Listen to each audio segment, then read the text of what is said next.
সুপ্রিয় শিক্ষার্থীরা, চট্টগ্রাম বন্দর কলেজ কর্তৃক আয়োজিত অনলাইন ক্লাসে তোমাদেরকে স্বাগতম। আশা করছি মহান সৃষ্টিকর্তার অশেষ রহমতে তোমরা সকলে ভালো আছো। আজকে আমাদের হিসাব বিজ্ঞান বিষয়ের প্রথম বর্ষের জন্য চতুর্থ অনলাইন ক্লাস। ইতোপূর্বে আমরা 3টি ক্লাস করেছি এবং ওই 3টি ক্লাসে আমরা হিসাব বিজ্ঞান বিষয়ের প্রথম পত্রের যে প্রথম অধ্যায় আলোচনা করছিলাম, তোমাদের হিসাব বিজ্ঞান পরিচিতি অধ্যায়। 3টি ক্লাসে আমরা তোমাদের হিসাব বিজ্ঞান যে সকল থিওরি ছিল, যেগুলি পরীক্ষায় যে সকল থিওরি থেকে বহু নির্বাচনী প্রশ্ন আসতে পারে, সেই সকল থিওরি এবং কিছু গাণিতিক সমস্যা আমরা সমাধান করেছি। বিশেষ করে তোমাদের বইয়ের উদাহরণ 1 থেকে 5 এই গাণিতিক সমস্যাগুলি আমরা সমাধান করেছি। আজকে আমরা আরও একটি গাণিতিক সমস্যা সমাধান করব। তোমাদেরকে আমি জানিয়েছিলাম যে এই অধ্যায়টি আমরা যখন এই অধ্যায়টি সমাধান করব বা এই অধ্যায়ের যে সকল গাণিতিক সমস্যাগুলি আমরা পাবো, তার মধ্যে 3 ধরনের গাণিতিক সমস্যা আমরা এখানে পাই।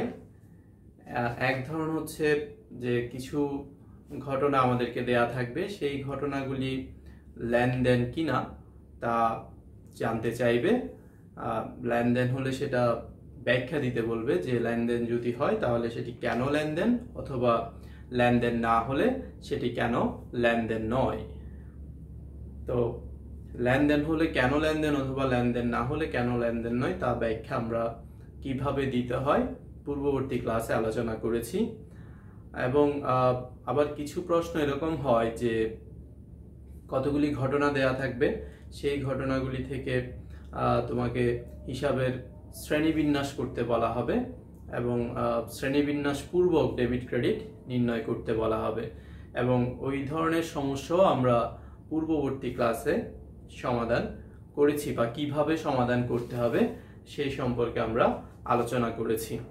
এবং তোমাদেরকে আমি এটাও জানিয়েছিলাম যে আজকের ক্লাসে আমরা আরও এক ধরনের সমস্যা আমরা এখানে পাই, সেই সমস্যাগুলি নিয়ে আলোচনা করব। বিশেষ করে এখন বা আজকে আমরা যে ক্লাসে যে আলোচনা করব, এই সমস্যা থেকে বা এই ধরনের সমস্যাগুলি পরীক্ষায় বেশি আসে।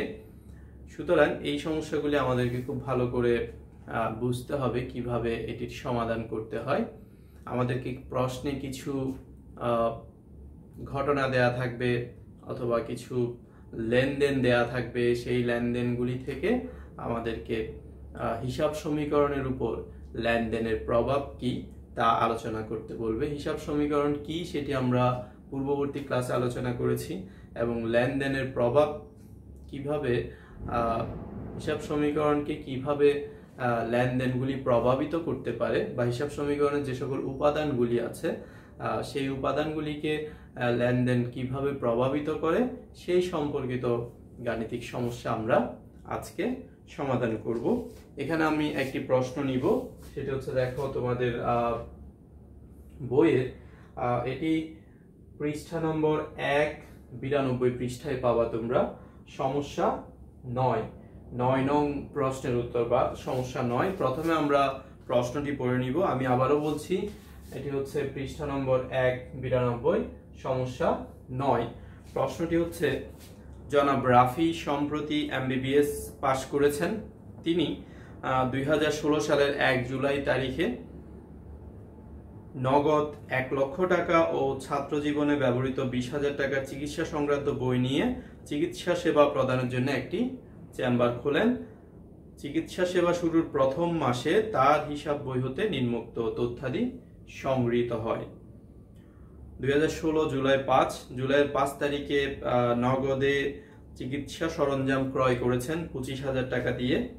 জুলাই 7 দৈনিক পত্রিকায় বিজ্ঞাপন প্রদান 2,000 টাকা। জুলাই 10 50 জন রোগীকে সেবা প্রদান এবং প্রত্যেকের নিকট থেকে 500 টাকা করে পরামর্শ ফি আদায়। জুলাই 17 বিনামূল্যে 5 জন রোগীকে চিকিৎসা সেবা প্রদান। জুলাই 20 তাজ কেমিক্যালস থেকে 5,000 টাকার মেডিকেল সাপ্লাইস ক্রয়। জুলাই 31 চেম্বারের ভাড়া প্রদান 5,000 টাকা। আবার জুলাই 31 চেম্বারের জন্য মাসিক 5,000 টাকা বেতনে একজন সহকারী নিয়োগ। তাহলে এখানে আমাদেরকে কিছু লেনদেন দেয়া আছে। এই লেনদেনগুলির ভিত্তিতে দেখো কতে বলা হয়েছে কোন ঘটনাগুলো হিসাব সমীকরণকে প্রভাবিত করে না সেগুলো উল্লেখ করো। হিসাব সমীকরণকে প্রভাবিত করে না কোন ঘটনাগুলি সেগুলি উল্লেখ করতে বলা হয়েছে। তাহলে যে সকল ঘটনা দ্বারা হিসাব সমীকরণের যে উপাদানগুলি আছে A সমান L প্লাস OE, আমাদের হিসাব সমীকরণ মৌলিক হিসাব সমীকরণ হচ্ছে A সমান L প্লাস OE। তাহলে এই সমীকরণের যদি কোনো উপাদান একটা ঘটনা দ্বারা যদি কোনোভাবেই পরিবর্তিত না হয় তাহলে আমরা সেই ঘটনাগুলিকে লেনদেন বলি না। কিন্তু কোনো ঘটনা দ্বারা যদি হিসাব সমীকরণের এই উপাদানগুলি পরিবর্তিত হয় A সমান L প্লাস OE, এখানে A মানে হচ্ছে সম্পদ অ্যাসেটস সম্পদ, L হচ্ছে লায়াবিলিটিস মানে দায়, OE হচ্ছে ওনার্স ইকুইটি। এখানে আমরা কেউ ই লিখতে পারি বা ওই লিখতে পারি, অনেক সময় আমরা পিও লিখি, প্রোপ্রাইটরশিপ বলি আমরা। তো এই উপাদানগুলি যদি কোনোভাবে কোনো ঘটনা দ্বারা পরিবর্তন হয় তাহলে সেটিকে আমরা বলবো লেনদেন। আর যদি এই উপাদানগুলি কোনো পরিবর্তন না হয় তাহলে আমরা সেই ঘটনাগুলিকে লেনদেন বলবো না। তাহলে আমাদের এই প্রশ্নে এরকম দুটি ঘটনা আছে যেই ঘটনাগুলি দ্বারা হিসাব সমীকরণের এই উপাদানগুলি পরিবর্তিত হয় না। তার মধ্যে একটি হচ্ছে দেখো, তাহলে আমরা লিখব 9 নং প্রশ্নের উত্তর ক। যে সকল ঘটনা হিসাব সমীকরণে কোনো প্রভাব ফেলবে না সেগুলো হলো, মানে কোন ঘটনাগুলি আমাদের কতে জানতে চেয়েছে কোন ঘটনাগুলি হিসাব সমীকরণে প্রভাব ফেলবে না। তার মধ্যে জুলাইয়ের 17 তারিখ দেখো, বিনামূল্যে 5 জন রোগীকে চিকিৎসা সেবা প্রদান। বিনামূল্যে যখন আমরা কোনো একজন ডাক্তার যখন বিনামূল্যে কোনো রোগীকে চিকিৎসা সেবা প্রদান করবেন, এতে করে কিন্তু তার ব্যবসায়ের কোনো আর্থিক অবস্থার পরিবর্তন হয় না। উনি সেবা প্রদান করেছেন কিন্তু সেটি বিনামূল্যে। যেহেতু এই ঘটনা দ্বারা এই উপাদান এখানে সম্পদেরও পরিবর্তন হবে না, দায়েরও পরিবর্তন হবে না, বা মালিকের অধিকার বাড়বেও না অথবা কমবেও না, সুতরাং এটি আমরা বলবো এই ঘটনাটি একটি লেনদেন বা এই ঘটনাটি কোনো লেনদেন নয়। ঠিক একইভাবে জুলাইয়ের 31 তারিখে চেম্বারের জন্য মাসিক 5,000 টাকা বেতনে একজন সহকারী নিয়োগ করেছেন। দেখো জুলাই 31 চেম্বারের জন্য মাসিক 5,000 টাকা বেতনে একজন সহকারী নিয়োগ, এটিও কোনো লেনদেন নয়, কারণ এই ঘটনা দ্বারাও ব্যবসায়ের কোনো আর্থিক অবস্থার পরিবর্তন ঘটবে না, বা হিসাব সমীকরণের এই যে উপাদানগুলি আছে A সমান L প্লাস OE, এই উপাদানগুলির কোনো পরিবর্তন ঘটবে না, সুতরাং এটিকেও আমরা লেনদেন বলতে পারবো না। তাহলে যে সকল ঘটনা হিসাব সমীকরণকে যে সকল ঘটনা হিসাব সমীকরণে কোনো প্রভাব ফেলবে না সেগুলি হচ্ছে এই দুইটি ঘটনা। একটি হচ্ছে বিনামূল্যে 5 জন রোগীকে চিকিৎসা সেবা প্রদান, অন্যটি চেম্বারের জন্য মাসিক 5,000 টাকা বেতনে একজন সহকারী নিয়োগ। এটি হচ্ছে ক, আমাদের ক এর উত্তর। খতে জানতে চেয়েছে দেখো, হিসাব সমীকরণে লেনদেনগুলোর প্রভাব ট্যাবলের মাধ্যমে উপস্থাপন করো। এই যে খতে যা জানতে চাওয়া হয়েছে, হিসাব সমীকরণে লেনদেনগুলোর প্রভাব ট্যাবলের মাধ্যমে উপস্থাপন করো, এই ধরনের প্রশ্নগুলি তোমাদের প্রথম অধ্যায় থেকে একটা প্রশ্ন সবসময় এটি থাকবেই যে টেবলের মাধ্যমে আমরা কিভাবে হিসাব সমীকরণের প্রভাব দেখাবো। তাহলে টেবলের মাধ্যমে যদি হিসাব সমীকরণে লেনদেনের প্রভাব দেখাতে হয়, প্রথমে ওই টেবল তৈরি করার জন্য একটা টেবল আমরা তৈরি করব। সেই টেবলে একদিকে সম্পদ থাকবে, অন্যদিকে দায় ও মালিকানা সত্ত্ব থাকবে। যেই সম্পদগুলি থাকবে ভিন্ন ভিন্ন নামের, প্রত্যেকটা সম্পদের জন্য আমাদেরকে একটা করে ঘর তৈরি করতে হবে। ভিন্ন ভিন্ন নামের সম্পদের জন্য যে দায় থাকবে, প্রত্যেকটা দায়ের জন্য একটা করে ঘর তৈরি করতে হবে। একটা প্রশ্নে আমাদেরকে যে প্রশ্নটা এখানে দেয়া হয়েছে 9 নম্বর প্রশ্ন, সেটা আমরা পড়ে বিশ্লেষণ করে দেখব যে সম্পদ কি কি আছে ভিন্ন ভিন্ন নামের, দায় কি আছে এবং মালিকানা সত্ত্ব কি আছে। তো প্রথমে চলো আমরা সেই বিশ্লেষণটা করি, তারপরে আমরা ঠিক করতে পারবো। বিশ্লেষণ করার পরে আমরা দেখতে পাবো যে কি কি ঘটনা বা কয়টা ভিন্ন ভিন্ন সম্পদ আছে, দায় কয়টা আছে, অথবা মালিকানা সত্ত্ব কি আছে সেটা আমরা পাবো। শুরুতে বলা ছিল তিনি জুলাইয়ের 1 তারিখে নগদ 1 লক্ষ টাকা ও ছাত্র জীবনে ব্যবহৃত 20,000 টাকা চিকিৎসা সংক্রান্ত বই নিয়ে চিকিৎসা সেবা প্রদানের জন্য একটি চেম্বার খোলেন। তাহলে এই যে একটি লেনদেন জুলাইয়ের 1 তারিখে, এই লেনদেনে আমরা কি পাবো, এই লেনদেনে কয়টি হিসাব পাবো, মানে আমরা যে একটা ট্যাবল প্রস্তুত করব, সেই ট্যাবল প্রস্তুত করার জন্য আমরা প্রথমে ঠিক করব ওই ট্যাবলের জন্য কি কি ঘর হবে, সেই ঘরগুলিকে আমরা আগে চিহ্নিত করব এবং তারপরে ঘর করার মাধ্যমে আমরা খুব সহজে ট্যাবলের মাধ্যমে হিসাব সমীকরণে লেনদেনের প্রভাব দেখাতে পারবো। তাহলে দেখো প্রথম যে লেনদেন, প্রথম লেনদেনে ব্যবসায়ী কি আসবে, ব্যবসায়ী নগদ টাকা আসবে এবং বই, চিকিৎসা সংক্রান্ত বই নিয়ে উনি ব্যবসা শুরু করেছেন এবং মালিক যে নগদ টাকা এবং বই প্রদান করবেন, এই দুইটি সমষ্টিকে আমরা বলবো মূলধন। তার মানে প্রথম লেনদেনে তিনটা হিসাব জড়িত, তিনটা হিসাবের মধ্যে দুইটি সম্পদ হিসাব, একটি নগদান হিসাব, একটি বই হিসাব এবং অন্যটি হচ্ছে মূলধন বা মূলধন হিসাব, যেটিকে আমরা মালিকানা সত্ত্ব নামে চিনব। এরপরে জুলাইয়ের 5 তারিখে নগদে চিকিৎসা সরঞ্জাম ক্রয় 25,000 টাকা চিকিৎসা সরঞ্জাম ক্রয় করলে দেখো নতুন চিকিৎসা সরঞ্জাম আসবে আমাদের কাছে, একটি চিকিৎসা সরঞ্জাম, এটি আরো একটি সম্পদ। চিকিৎসা সরঞ্জাম আসবে, অন্যদিকে নগদ টাকা হ্রাস পাবে। নগদ টাকা দুইবার আমাদেরকে দেখাতে হবে না, একবার একটা নগদের জন্য আমরা যে ঘর করব সেই নগদের ঘরের মাধ্যমেই নগদ টাকার প্রাপ্তি এবং প্রদান দুইটি আমরা দেখাতে পারবো। তাহলে এই লেনদেনের সাহায্যে আমরা নতুন আরো একটি হিসাব পাচ্ছি, সেটি হচ্ছে চিকিৎসা সরঞ্জাম। প্রত্যেকটা লেনদেনে দুটি হিসাব থাকবে, কিন্তু আমরা এখানে খুঁজে নিচ্ছি যে ভিন্ন ভিন্ন কি হিসাব আছে। যে হিসাবটি একবার লেখা হয়েছে সেটি আমরা নতুন করে লিখবো না। চিকিৎসা সরঞ্জাম আর একটি সম্পদ আমরা পাচ্ছি।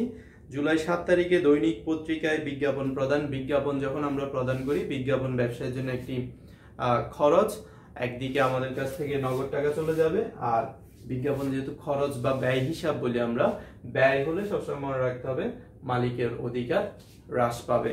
আমরা হিসাব সমীকরণ করার সময় দেখো এই সমান যে L প্লাস ওই মানে মালিকানা সত্ত্ব, এই ওই কিভাবে নির্ণীত হয়, ওই সমান হচ্ছে capital plus revenue minus expense minus drawings. এখানে ক্যাপিটাল মানে হচ্ছে মূলধন যোগ আয়, দেখো মূলধন যোগ আয় বিয়োগ ব্যয় বিয়োগ উত্তোলন।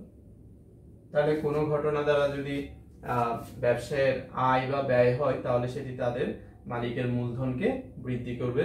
যদি আয় হয় মূলধন বৃদ্ধি পাবে, ব্যয় হলে মূলধন হ্রাস পাবে এবং উত্তোলন করলেও মূলধন হ্রাস পাবে। তাহলে যেহেতু এখানে আমাদের মূলধন হিসাব আছে, বিজ্ঞাপন বাবদ যে ব্যয় হচ্ছে তার জন্য আলাদা কোনো ঘর আমরা করব না, এই মূলধনকে আমরা কমিয়ে দিব। অবশ্য চাইলে প্রত্যেকটা ব্যয়ের জন্য একটা আলাদা করে ঘর করা যায়, আমরা এখানে সেটি করব না। যেই ঘটনাগুলি দ্বারা আয় হবে অথবা ব্যবসায়ের আয় হবে অথবা ব্যয় হবে অথবা মালিক উত্তোলন করবে, সেগুলি সব আমরা মূলধনের সাথে সমন্বয় করে নিব। এরপরে আছে 50 জন রোগীকে সেবা প্রদান এবং প্রত্যেকের নিকট থেকে 500 টাকা করে পরামর্শ ফি আদায়। 50 জন রোগীকে সেবা দিয়ে যদি প্রত্যেকের কাছ থেকে 500 টাকা করে আমরা ফি পাই, তাহলে পরামর্শ ফি পাই, সেই ক্ষেত্রে আমাদের মোট টাকা হবে কত, 50 গুণ 500 মানে 25,000 টাকা আমরা এখানে পাবো। 25,000 টাকা ব্যবসায় নগদ আসবে। নগদের জন্য নগদ নামটি ইতিমধ্যেই আমরা পেয়েছি। আর চিকিৎসা সেবা প্রদান করাই হচ্ছে একজন ডাক্তারের মূল কাজ। যেহেতু জনাব রাফি MBBS পাশ করেছেন এবং উনি একটি চেম্বার চালু করেছেন, সেখানে তিনি চিকিৎসা সেবাই দিবেন এবং চিকিৎসা সেবা প্রদানের মাধ্যমেই উনি তার আয় করবেন। তাহলে এটি আয় হলে আমরা মূলধনের সাথে এই সমন্বয় করে নিব, মূলধনের সাথে বা মূলধনকে আমরা বৃদ্ধি করব। এরপরে বিনামূল্যে 5 জন রোগীকে চিকিৎসা সেবা প্রদান। বিনামূল্যে যদি আমরা কোনো রোগীকে চিকিৎসা সেবা প্রদান করি, আমরা প্রথমেই দেখেছি এটি কোনো লেনদেন নয়। লেনদেন নয় মানে হচ্ছে হিসাব সমীকরণের এই যে উপাদান, এই উপাদানগুলিকে কোনোভাবে পরিবর্তন করবে না। জুলাই 20 তারিখে আছে তাজ কেমিক্যালস থেকে 5,000 টাকার মেডিকেল সাপ্লাইজ ক্রয়। তাজ কেমিক্যালস, দেখো এখানে একটি প্রতিষ্ঠানের নাম বলা আছে, নগদে ক্রয় করেছি নাকি বাকিতে ক্রয় করেছি এইরকম কোনো তথ্য প্রশ্নে সরাসরি নেই, তবে বলা আছে তাজ কেমিক্যালস থেকে 5,000 টাকার মেডিকেল সাপ্লাইজ ক্রয়। কোনো ব্যক্তি বা প্রতিষ্ঠানের কাছ থেকে যদি আমরা ক্রয় করি, নগদে বলা না থাকলে অথবা বাকিতে বলা না থাকলে ধরে নিতে হবে এটি বাকিতে ক্রয়। কোনো ব্যক্তি বা প্রতিষ্ঠানের নাম যখন লেখা থাকবে, নগদে বলা না থাকলে ধরে নিতে হবে এটি বাকিতে ক্রয়। তাহলে আমরা যদি বাকিতে ক্রয় করি, এখানে আমাদের কাছে মেডিকেল সাপ্লাইজ আসবে,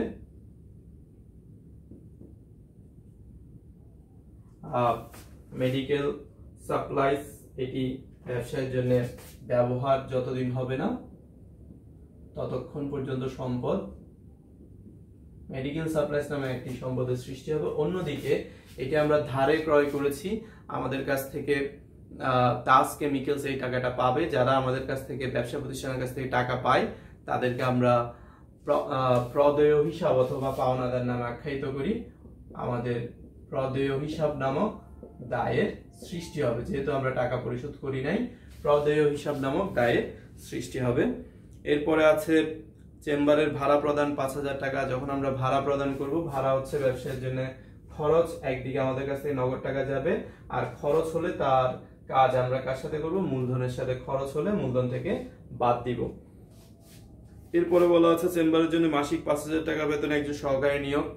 ক নম্বরে আমরা দেখেছি যে এটি কোনো লেনদেন নয়, সুতরাং লেনদেন না হলে হিসাব সমীকরণের এই উপাদানগুলিকে পরিবর্তন করবে না। সুতরাং আমরা আমাদের এই প্রশ্নে ট্যাবলের মাধ্যমে হিসাব সমীকরণের প্রভাব দেখানোর জন্য যে তথ্যগুলির প্রয়োজন ছিল তা পেয়ে গিয়েছি। তাহলে দেখো আমরা এই লেনদেনগুলি পড়ে যে হিসাব সমীকরণের লেনদেনগুলির যে প্রভাব হিসাব সমীকরণের মধ্যে পড়বে, হিসাব সমীকরণের উপরে লেনদেনের যে প্রভাব, তা যখন আমরা টেবলের মাধ্যমে উপস্থাপন করব, এরকম একটি টেবল করতে হবে। এবং এই টেবল দেখো, এটি 9 নং প্রশ্ন উত্তর খ। জনাব রাফি প্রতিষ্ঠানের এখানে কোনো নাম দেয়া নাই। প্রতিষ্ঠানের নাম দেয়া না থাকলে আমরা প্রতিষ্ঠানের যিনি মালিক তার নাম দিয়ে লিখবো জনাব Rafi. Tabular summary, tabular summary মানে হচ্ছে বাংলায় আমরা এটিকে সার সংক্ষেপ বলি অথবা সংক্ষিপ্ত সার বলি, লেনদেনের সংক্ষিপ্ত সারও বলতে পারি। এইরকম একটা টেবুলার সামারির সাহায্যে যখন আমাদেরকে হিসাব সমীকরণের উপর লেনদেনের প্রভাব দেখাতে বলবে, সেই টেবুলার সামারি করার জন্য আমাদের যে হিসাব সমীকরণ, দেখো সম্পদ সমান দায় যোগ মালিকানা সত্ত্ব, সম্পদ মানে অ্যাসেটস, দায় হচ্ছে লায়াবিলিটিস, মালিকানা সত্ত্ব ওই। এবং এখানে যে আমরা টেবল করেছি, এই টেবল করার জন্যই কিন্তু আমরা প্রথমে লেনদেনগুলি, প্রত্যেকটা লেনদেন পড়ে ওই লেনদেনে ভিন্ন ভিন্ন কি কি সম্পদ আছে আমরা লেনদেনগুলি পড়েছি, পড়ে পেয়েছি কি নগদ নামক সম্পদ আছে, বই নামক সম্পদ আছে, চিকিৎসা সরঞ্জাম নামক সম্পদ আছে, মেডিকেল সাপ্লাইজ নামক সম্পদ আছে। আমরা দায় পেয়েছি একটি, সেটি হচ্ছে প্রদেয় হিসাব অথবা পাওনাদার। এখানে প্রদেয় লিখতে পারবো, প্রদেয় হিসাব লিখতে পারবো, অথবা আমরা পাওনাদার এই কথাটাও লিখতে পারবো। প্রদেয় হিসাব বা পাওনাদার একই কথা।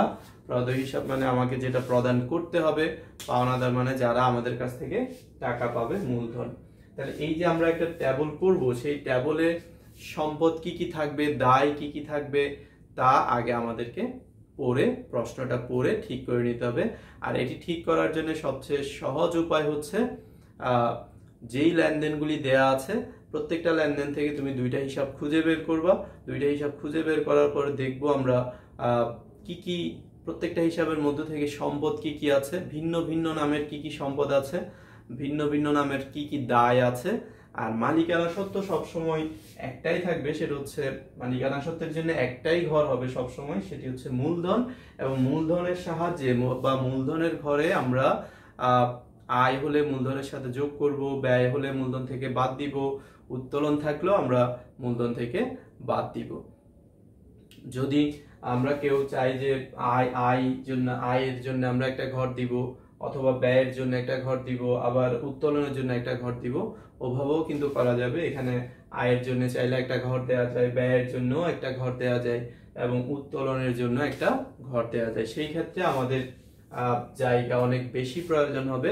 যদি প্রশ্নে আমাদেরকে বলে দেয় সম্প্রসারিত হিসাব সমীকরণের সাহায্যে লেনদেনের প্রভাব দেখাতে, সেই ক্ষেত্রে আমরা আয়ের জন্য একটা আলাদা করে ঘর দিতে হবে, ব্যয়ের জন্য একটা ঘর দিতে হবে, এবং উত্তোলনের জন্য একটা ঘর দিতে হবে। কিন্তু যদি সম্প্রসারিত হিসাব সমীকরণের সাহায্যে না বলে শুধু বলা হয় হিসাব সমীকরণের উপর লেনদেনের প্রভাব, তাহলে ট্যাবলের মাধ্যমে উপস্থাপন করো বা লেনদেনের প্রভাব দেখাও, সেই ক্ষেত্রে আমরা এরকম ট্যাবলের সাহায্যে করতে পারবো। আর এই ট্যাবলে সম্পদ কি কি হবে তা আগে ঠিক করে নিতে হবে, দায় কি কি হবে তা আগে ঠিক করে নিতে হবে। আগে ঘর মানে আমরা যদি এরকম করে যে আগে কতগুলি ঘর দিয়ে ফেললাম, তারপরে প্রশ্ন পড়ে পড়ে সম্পদ বের করব, ওইরকম করলে হবে কি, তখন দেখা যাবে কোনো একটা ঘরের প্রয়োজন হচ্ছে না, বা একটা ঘর বেশি লাগতে পারে, এই ধরনের সমস্যা তৈরি হয়। যে কারণে আমরা যদি আগে প্রশ্ন পড়ে কি কি সম্পদ আছে, কি কি দায় আছে এবং মালিকানা সত্ত্ব আছে সেটাকে চিহ্নিত করে নেই, তাহলে আমাদেরকে অতিরিক্ত ঘর করার প্রয়োজন পড়বে না, আবার ঘর কমও হবে না, এবং ট্যাবলটা আমরা সুন্দরভাবে প্রস্তুত করতে পারবো। তো প্রিয় শিক্ষার্থীরা, আজকে আমরা এখানে শেষ করব। আগামী ক্লাস আবার আমরা এখান থেকে শুরু করব, ক্ষয়ের ট্যাবলের মাধ্যমে কিভাবে আমরা প্রভাবটা দেখাবো সেটা আগামী ক্লাসে, এবং এই প্রশ্নের যে গতে বলা হয়েছে আয় বিবরণী প্রস্তুত করতে, সেটাও আমরা আগামী ক্লাসে করব। তোমরা এই প্রশ্নটা থেকে কয়ের উত্তর পেয়েছো এবং কিভাবে অ্যানালাইসিস করতে হয় সেটা দেখেছো। এইটাকে বারবার বিভিন্ন এই ধরনের অনেকগুলি প্রশ্নই আমরা পাবো, তোমাদের বইয়ে অনেকগুলি প্রশ্ন দেওয়া আছে। প্রত্যেকটা প্রশ্ন পড়ে এভাবে অ্যানালাইসিস করতে হবে বা বিশ্লেষণ করে নিতে হবে। প্রত্যেকটা লেনদেনে হিসাব বের করে নিয়ে, প্রত্যেকটা লেনদেন থেকে দুইটা হিসাব বের করে নিয়ে ওই হিসাবগুলি কোন প্রকৃতির হিসাব, সম্পদ হলে সেই প্রত্যেকটা সম্পদের জন্য ভিন্ন ভিন্ন নামের, আমি আবারও বলছি, ভিন্ন ভিন্ন নামের প্রত্যেকটা সম্পত্তির জন্য কিন্তু আমাদেরকে এরকম ঘর করতে হবে। তাহলে কয়টা ঘর হবে সেটা আগে আমরা ঠিক করে নিব, পরবর্তীতে ঘর করে বিশ্লেষণটা কিভাবে প্রভাব বিস্তার করে, লেনদেনগুলি কিভাবে হিসাব সমীকরণকে প্রভাবিত করে সেটা আমরা প্রদর্শন করব। আজকের ক্লাস এই পর্যন্ত। তোমরা সকলে ভালো থাকবে, সুস্থ থাকবে, এই প্রত্যাশা রেখে শেষ করছি। আল্লাহ হাফেজ।